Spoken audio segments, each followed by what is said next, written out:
There is a hidden, mysterious story buried deep within ancient texts, one that few people talk about. We all know about the fallen angels, those rebellious celestial beings who left heaven and came to earth. But what happened to their wives? What did God's mighty warrior, Angel Michael, do to them? Genesis 6 verses 1-2 tells us, when human beings began to increase in number on the earth and daughters were born to them, the sons of God saw that the daughters of humans were beautiful, and they married any of them they chose. These sons of God were fallen angels, also known as the Watchers. They took human women as wives, created a hybrid race called the Nephilim, and corrupted the earth. But here's what they don't tell you. Angel Michael, the great archangel, was sent by God to deal with these fallen angels, and their wives. What happened next is shocking, terrifying, and almost erased from history. Stay with me until the end, because this will change everything you thought you knew about the fall when angels took human wives. A sin so great, it changed the course of history. Before we uncover what happened to the wives of the fallen angels, we must first understand why this event was one of the greatest spiritual betrayals in history. This was no ordinary sin, it was an act of ultimate rebellion that led to corruption on a global scale. Jude 1 verse 6 warns us, "And the angels who did not keep their positions of authority but abandoned their proper dwelling, these he has kept in darkness, bound with everlasting chains for judgment on the great day." This verse reveals something terrifying. These angels were not just cast out of heaven like Lucifer, they were imprisoned in chains, awaiting their final judgment. What was their crime? These were the Watchers, a group of high-ranking angels assigned by God to watch over humanity. Instead of protecting mankind, they abandoned their holy purpose and took human women as wives. Genesis 6 verses 1-2 describes the beginning of their rebellion. When human beings began to increase in number on the earth and daughters were born to them, the sons of God saw that the daughters of humans were beautiful, and they married any of them they chose. The sons of God were fallen angels. They lusted after human women, violating their divine nature. They married these women and fathered a new hybrid race called the Nephilim. This was a direct violation of God's divine order. Angels and humans were never meant to mix. The result? Corruption, violence, and chaos. Before we continue, please support this growing channel by liking, sharing, and subscribing to this channel. God bless you. Now let's continue. The forbidden knowledge, how the fallen angels corrupted mankind.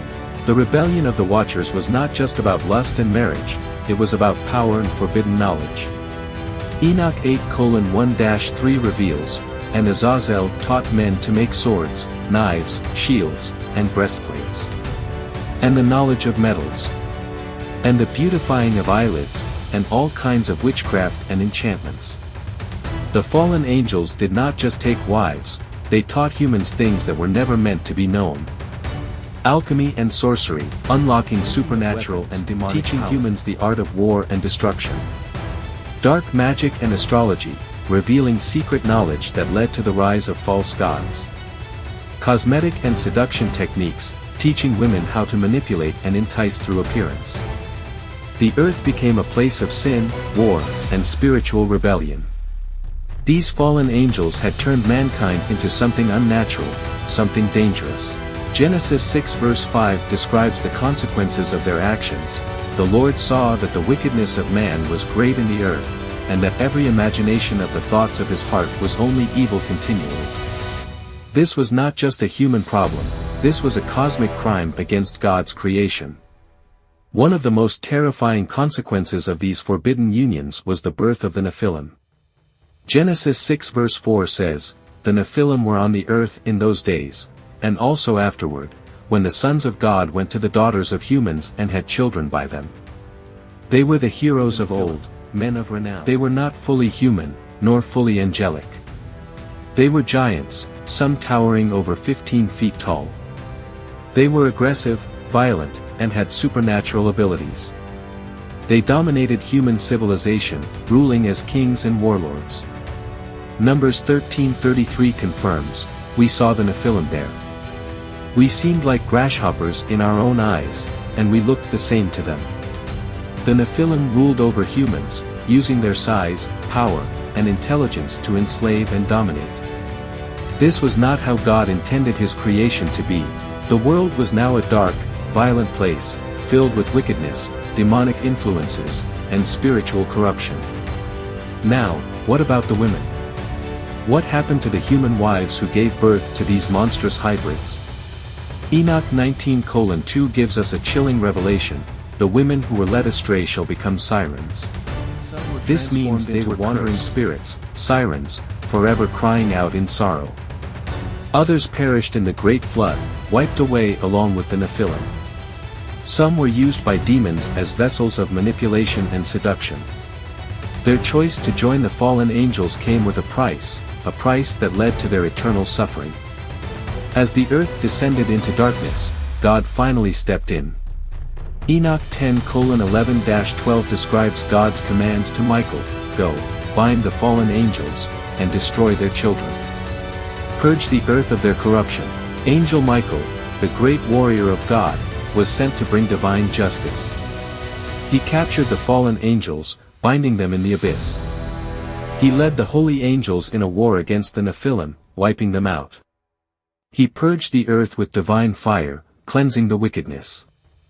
2 Peter 2:4 confirms, God did not spare the angels when they sinned, but sent them to hell, putting them in chains of darkness to be held for judgment.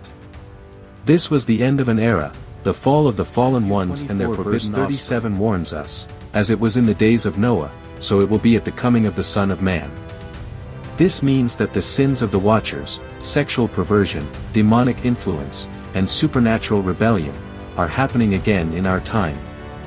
New technology, genetic modifications, and occult practices are returning. The world is filled with wickedness, just like before the flood. People are being led astray by false spiritual teachings and seduction. Could we be heading toward another great judgment? Luke 21:36 says, "Watch therefore, and pray always that you may be counted worthy to escape all these things that will come to pass." Angel Michael executed judgment once before, and he will return again in the final battle against darkness. What do you think happened to the wives of the fallen angels? Let us know in the comments. Type, "I stand with God," if you choose righteousness over rebellion. As the world became corrupt, violent, and filled with demonic hybrids, God had enough. Enoch 10:11-12, Book of Enoch, tells us, "The Lord said to Michael, Go, bind the fallen angels, and destroy their children. Purge the earth of their God with a divine mission, to purge the earth." When Michael and his angelic army descended upon the earth, they captured and bound the fallen angels, casting them into the abyss. Destroyed the Nephilim, wiping out their giant offspring. Delivered judgment upon the wives of the fallen angels. And this is where the shocking part begins. The fate of the wives of the fallen angels. According to ancient texts, the wives of the fallen angels were cursed because of their involvement in this forbidden act. Here's what happened to them. 1. They were transformed into sirens. Enoch 19:2 says, "The women who were led astray shall become sirens." This means they were cursed to roam the earth, unable to find peace. Some interpretations believe this is where the legends of haunted spirits, banshees, or mermaids come from, souls trapped between worlds, crying out for eternity. 2. They suffered divine punishment. Because they willingly joined the fallen angels, they were included in God's judgment. Some perished in the great flood, as God wiped out all traces of the Nephilim. Others became wandering spirits, filled with sorrow and regret, crying out from the darkness. God did not allow their corruption to continue. 3. Their children, the Nephilim, were completely destroyed. Numbers 13:33 confirms, "We saw the Nephilim there. We seemed like grasshoppers in our own eyes, and we looked the same to them." The Nephilim were too dangerous to exist. Michael and the holy angels ensured their extinction of the battle between Angel Michael and the fallen ones. The final battle between Angel Michael and the fallen angels was one of the most epic confrontations in biblical history. Revelation 12:7 says, and there was war in heaven. Michael and his angels fought against the dragon, and the dragon and his angels fought back. Michael always stands as the great warrior of God, and when he was sent to deal with the fallen watchers and their wives, he executed divine judgment without mercy. The story of the fallen angels, their wives, and the judgment of Angel Michael is a warning to all of us. 1. Some sins carry generational consequences. The wives of the fallen angels paid the price for their disobedience. Even today, generational curses still affect families who walk in rebellion against God. Exodus 34 verse 7 says, "The sins of the fathers shall visit the children to the third and fourth generation." This is why we must break every demonic tie and walk in righteousness again. The fallen angels corrupted the earth once before. Is it happening again? With the rise of mysticism, occult practices, and spiritual rebellion, we are seeing the same sins that led to the Great Flood. Luke 21 verse 36 says, "Watch therefore, and pray always that you may be counted worthy to escape all these things that will come to pass." Angel Michael executed judgment once before, and he will return again in the final battle against darkness. What do you think happened to the wives of the fallen angels? Let us know in the comments. Type, "I stand with God," if you choose righteousness over rebellion. Like, share and subscribe for more hidden biblical truths. Turn on notifications so you never miss a new video.